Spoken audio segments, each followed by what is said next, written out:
सम्मान यात्रा है और 23 सितंबर को जो ज्ञापन हमने मुख्यमंत्री को सौंपा था मुख्यमंत्री कूच के दौरान और एक 5 सूत्री मांगों पर उनसे बातचीत की थी, जिसमें किसान का मुआवजा सम्मानजनक स्थिति तक बढ़ाने, गन्ने का मूल्य 425 रुपया कुंटल घोषित करने, बिजली पानी का बिल माफ़ करने और कर्ज का ब्याज माफ़ करने और इकबालपुर चीनी मिल का बकाया भुगतान करने।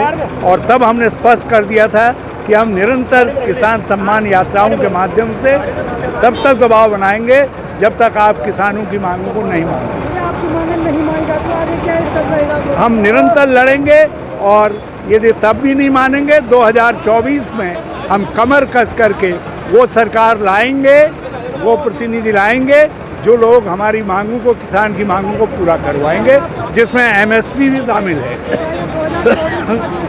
एमएसपी को कानूनी दर्जा देना भी सम्मिलित है। हम उसकी लड़ाई लड़ेंगे। सरकार क्यों मुनाने दे रही है? किसान की मांग मान लें। किसान ने जो ज्ञापन दिया है उस ज्ञापन पर सार्थक कार्रवाई करें। हरिद्वार ही है, गंगा सबको शीतल करती है, इसलिए मैं ये हॉट इत्यादि कुछ नहीं जानता, लेकिन मैं इतना जानता हूँ कि हरिद्वार जो है किसानों का है और हरिद्वार नौजवानों का है। आज किसान, नौजवान, दलित, पिछड़ा, कमज़ोर सब परेशान हैं। कहीं ना कहीं देखिए ये सवाल 2024 का नहीं है।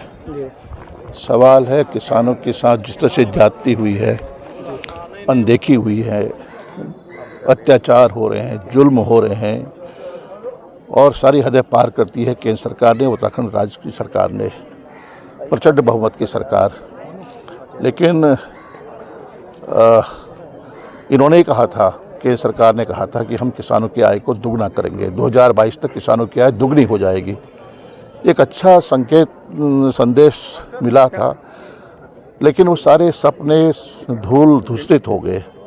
किसानों की आय दुगनी नहीं हुई। हाँ, किसानों के साथ चाहे पेट्रोल हो, चाहे डीजल हो, चाहे बिजली हो, चाहे खाद हो, रासायनिक खाद हो, चाहे बीज हो, सबके दाम आसमान को छूने लगे हैं।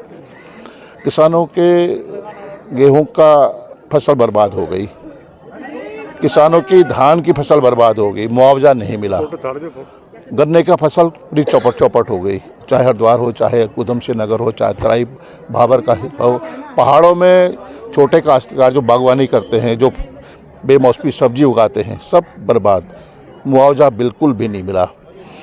और इधर धान की फसल उपज जो न्यूनतम समर्थन मूल्य है, जो सरकार कहती है हमने समर्थन मूल्य दिया है, वो मूल्य भी, वो कीमत भी नहीं मिल पा रही है किसानों को। औने पौने दामों पर किसान धान अपने फसल को बेचने को मजबूर हैं। धान की फसल 1500 में, 1400 में बिचौलियों को बेच रहे हैं। तो सरकार की नीयत पर सवाल उठता है कि सरकार जो न्यूनतम समर्थन मूल्य घोषित कर रही है उसको भी सरकार देना नहीं चाहती है। इसलिए आज किसानों में आक्रोश है, गुस्सा है, नाराज़गी है और किसानों ने साबित भी किया है।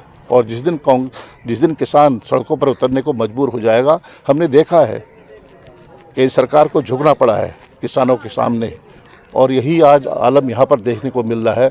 पूरी जमात यहाँ पर ट्रैक्टरों के जरिए अपने गुस्से का इजहार कर रही है, अपने हक की बात कर रही है। और मेरा मानना है कि पूरी कांग्रेस, मैं धन्यवाद देना चाहता हूँ माननीय हरीश रावत जी को, जिन्होंने एक शुरुआत की है किसानों की आवाज़ को बल देने के लिए, लगातार कोशिश कर रहे हैं और हम सब पूरी पार्टी उनके साथ है। कांग्रेस इस लड़ाई को मजबूती से लड़ेगी आने वाले दिनों में भी, आज भी।